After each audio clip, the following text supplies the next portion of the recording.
You've probably seen one of these, a Lego brick. But have you ever wondered how it all started and why it's called Lego? Actually, the name is much older than this plastic brick.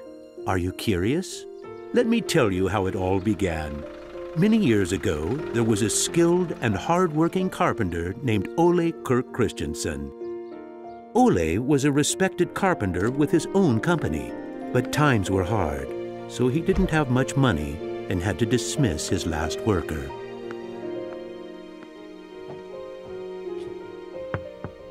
Come on in. I've closed down the workshop and packed my things. Thank you. I suppose I'd better write you a paycheck.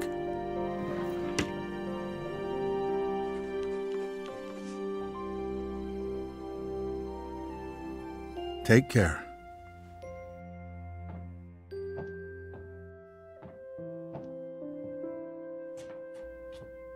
Well, that was the last one.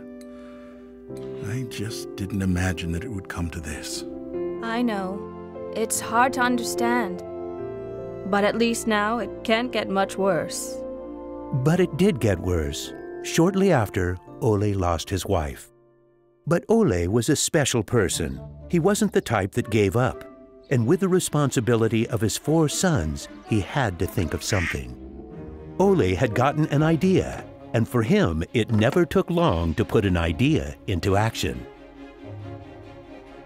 Ole's little invention made his boys so happy that he thought maybe he should start making toys. Ole decided to give it a try. Luckily, he had saved up a lot of wood from the carpentry production. He could now use it to make toys. Time passed by, and even though Ole was a skilled carpenter and had a good eye for quality and detail, sales were very slow. Luckily, one of his sons, Gottfried, started helping out his dad after school. Together, they just barely managed to keep up the production. Eventually, word began to spread that wooden toys of the finest quality were being made in the little workshop in Billund. One day, a man drove into town, a man who would change Ole's future. He was a wholesaler from Fredericia. I've heard that you're making some very nice wooden toys. Well, one does his best. The wholesaler was very impressed with all the wooden toys and placed a big order before he left. Now there's finally someone who can see the opportunities in what we're doing. Look at this. The wholesaler wants to put a lot of our toys into his store for the holidays. It's going to be a good Christmas this year, but we'll be busy.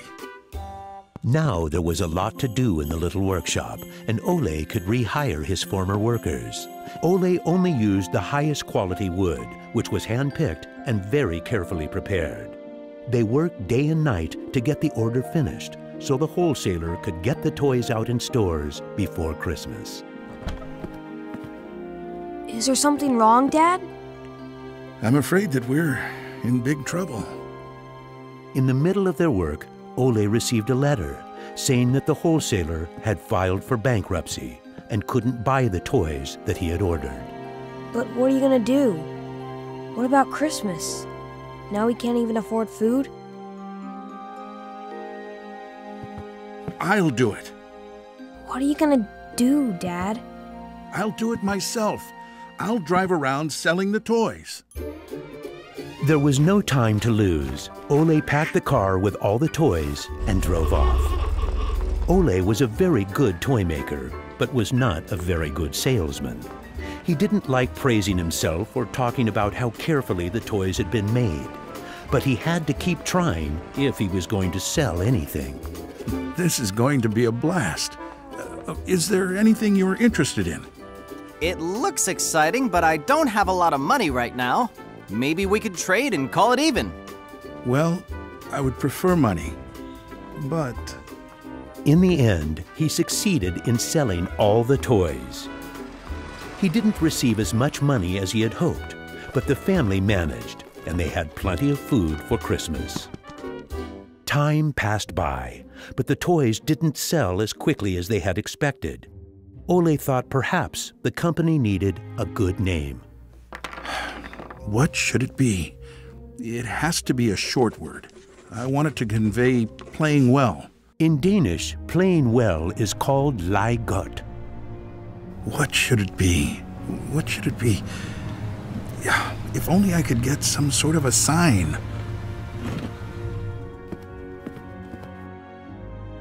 Lego. As you can see, Ole himself ended up finding a very suitable name. But what he didn't know was that in Latin, the word Lego means I put together. The name Lego was well received, and the company slowly started to move forward. We have made 3,000 crowns this year, and we have more orders than usual. Did you say 3,000 crowns? Then you need to see what I've been looking at. Even though Gottfried wasn't comfortable spending money on a milling machine, he could see that it was useful and that the quality of the toys improved. Could you finish the last batch and get it ready for shipping? I will. Dad, I've saved a lot of money for the company today. Really? How? I figured we could save money in the lacquer, so I only coated the ducks twice instead of 3 times. You what? Unfortunately, Gottfried's idea didn't go over well with Ole. Ole made Gottfried unpack all the ducks himself, give them the last layer of lacquer, and bring them back to the train station. Ole believed in high quality and not cheating his customers. When Gottfried returned, Ole explained that that wasn't the way to create a good brand. This little lesson opened Gottfried's eyes to the fact that every detail matters, and only the best is good enough. In the late 1930s, Lego was making a profit. Even when the Second World War broke out, they tried to make the best out of a difficult time. It seemed nothing could go wrong. But a stormy night in 1942 changed their luck.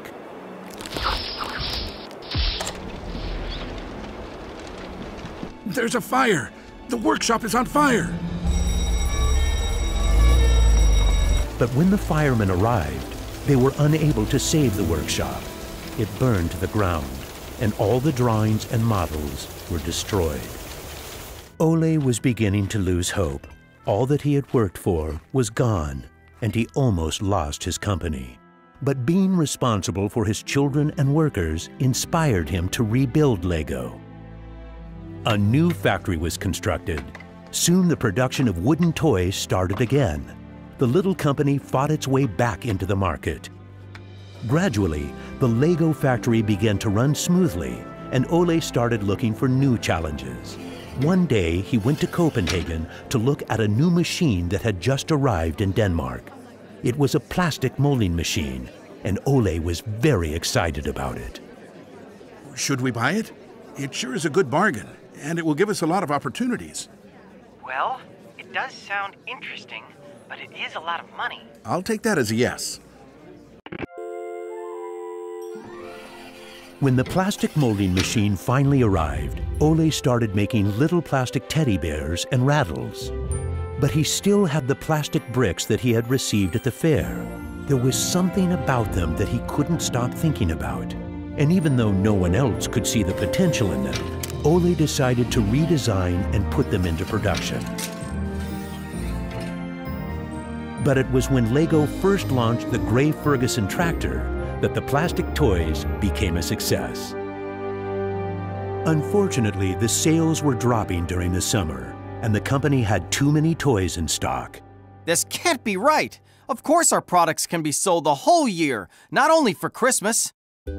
Gottfried decided that he would go out and sell the toys himself. Gottfried brought his wife Edith as company and moral support. If you can't get cash, then we need butter and eggs.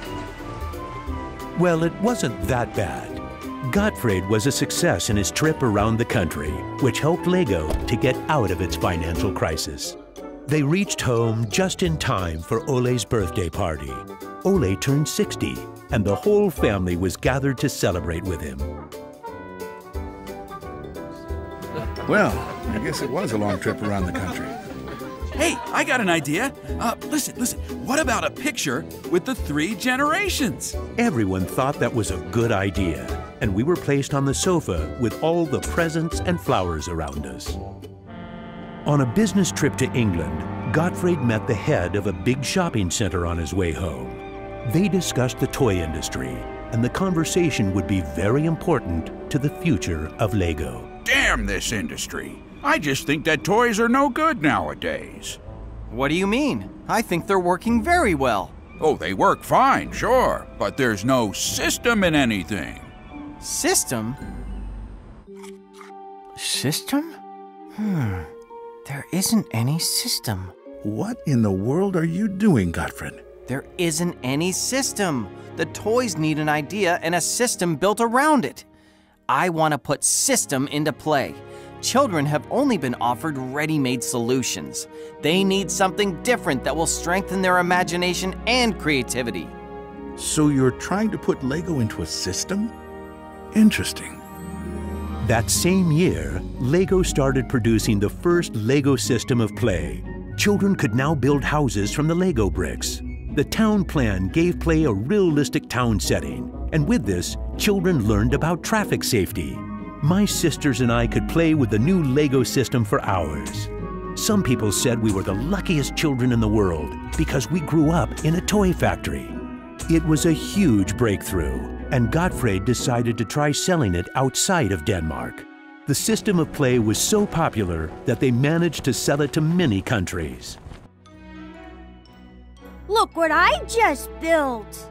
That is really nice, Kel. Even though Lego was meant for only building houses, there was still a lot of opportunities. There was just one problem. I can't lift it up. It keeps falling apart.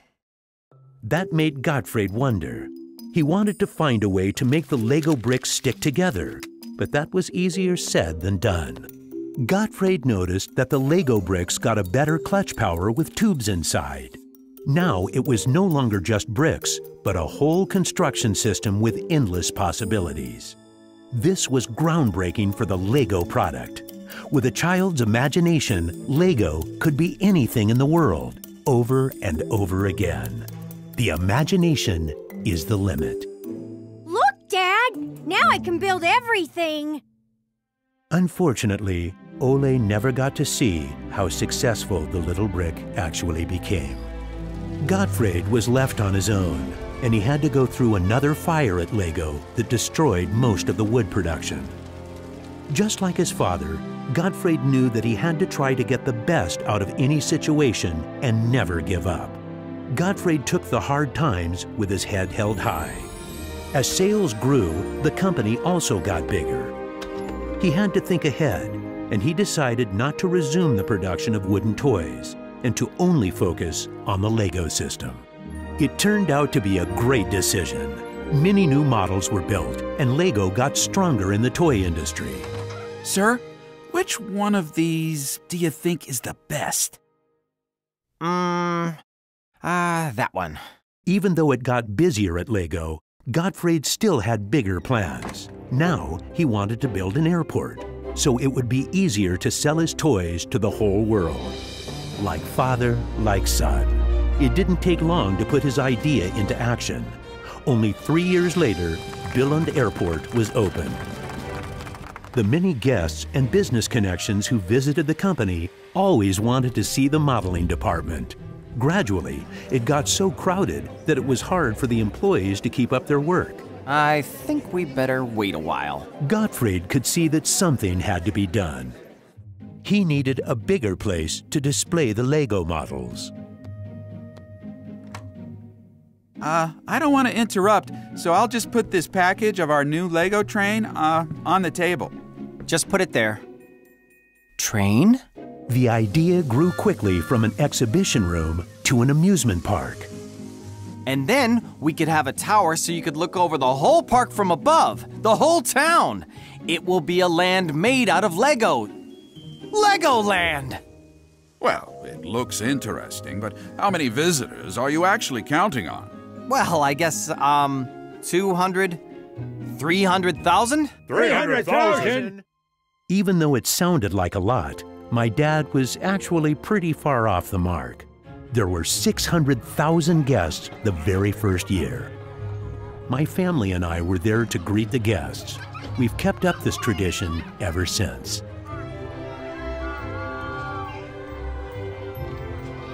Now you know how it all began. Lego wouldn't be what it is today if it hadn't been for my grandfather's sense of quality and search for perfection. My father firmly believed in the endless possibilities of the Lego system. I seek to take the Lego idea even further, encouraging children to explore, experience, and express their own world, a world without limits. And we are still convinced that only the best is good enough, because children deserve the best.